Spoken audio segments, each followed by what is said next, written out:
नमस्कार. तर हा एक विनोद मला आठवला. खूप जुना विनोद आहे. बऱ्याच जणांना माहीत असेल, पण अनेक लोकांना माहीत नसेल. त्यांना माहीत नाही, त्यांच्यासाठी हा विनोद मी सांगतो. तर एका राज्यामध्ये काय झालं, तिथल्या राजानं एक दौंडी पेटली आपल्या राज्यामध्ये. घोषणा त्या काळात, की आपल्या राज्यामध्ये, ह्या गावामध्ये आपल्या जेवढे पुरुष आहेत, पुरुषांची संख्या जेवढी, त्या सगळ्या पुरुषांनी उद्या संध्याकाळपर्यंत रांगा लावायच्या आपल्या दरबारासमोर, आमच्या राजवाड्याच्या, की जे पुरुष बायकोला खूप भितात, घाबरतात बायकोला, असे नवरे एका रांगेत उभा राहतील. आणि जे नवरे बायकोंना अजिबात भीत नाहीत, धीट आहेत, म्हणजे आपल्या भाषेत बोल्ड आहेत, जे धीट आहेत, बायकोला न घाबरणारे, त्या नवऱ्यांनी वेगळी रांग लावायची. अशा दोन रांगा करायच्या, बायकोला घाबरणारे आणि बायकोला न घाबरणारे.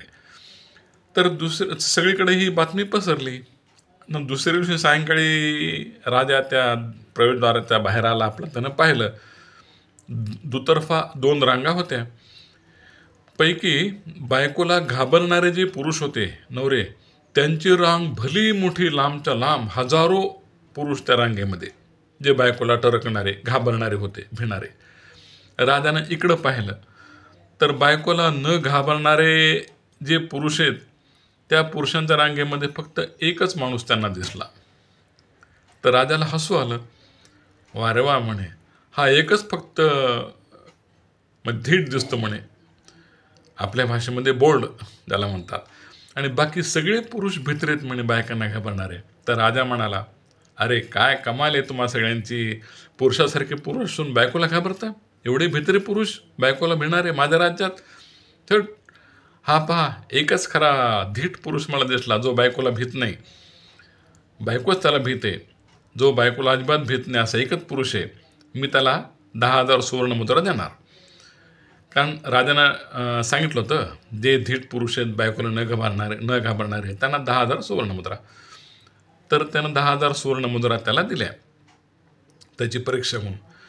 तर त्या 10,000 सुवर्णमुद्रा घेतल्यानंतर तो माणूस हळूच त्या राजाला म्हणाला, महाराज, मी धीट नाही बरं का, मी सुद्धा खूप भित्र आहे, माझ्या बायकोला घाबरतो ह्या सगळ्या लोकांसारखा. मी इथं येण्यापूर्वी माझ्या बायकोनं मला तंबी दिली. ती मला धमकी देऊन म्हणाली की महाराज 10,000 सुवर्णमुद्रा बक्षीस देणार आहेत, तुम्ही भित्र्या नवऱ्यांच्या रांगेमध्ये अजिबात उभं राहायचं नाही, नाहीतर लाटण्यानं बडवून काढेन तुम्हाला. बायकोला न भिणाऱ्या धीट पुरुषांच्या रांगेमध्ये उभं राहायचं आणि ते 10,000 रुपये मिळवायचे, 10,000 सुवर्णमुद्रा, आणि मला घरी आणून द्यायचे. कळालं का बघू तुमच्याकडं. हे ऐकलं की तो घाबरला. तर त्यानं त्या राजाला सांगितलं की मी घाबरलो म्हणे, आणि म्हणून ह्या रांगेमध्ये उभा राहिलो, बाकी सगळे भित्रे आहेत, मी सुद्धा भित्राच आहे, पण 10,000 सुवर्णमुद्रा आपल्याला मिळतील, त्या बायकोला द्यायच्या, ह्या भीतीने मी ह्या रांगेत उभा टाकलो, चलतो मी, असं म्हणून त्यानं त्या सुवर्णमुद्रा घेतल्या आणि निघून गेला. तर राजाला हसू आलं आणि तो म्हणला, वा रे वा, खरंच हे कटू असलं तरी सत्यच म्हणावं, की पुरुष बायकोला भितातच.